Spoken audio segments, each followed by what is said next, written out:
E vem Ponte, pode ser agora. André pedalou, vai pra cima, a firula. Deixou a bola na meia-lua para bater pro gol. Luan bateu, que golaço! Gol!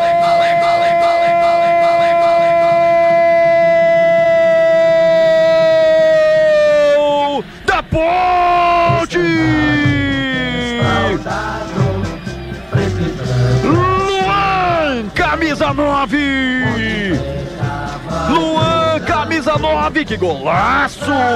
Ele não perdoa, Luan marca! Empata o jogo e faz a festa da pátria Ponte Pretana em todo o planeta. Na marca de 43 minutos, numa jogadaça de André, uma firula linda.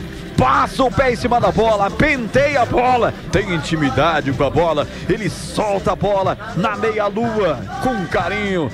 Pega na bola, Luan bate no ângulo direito superior do baixinho goleiro Assis. Se tivesse asas talvez pegaria, mas só pela estatura que Deus mandou não. Ela foi morrer no fundo do gol do Atlético Gloriense, empata no jogo, ufa!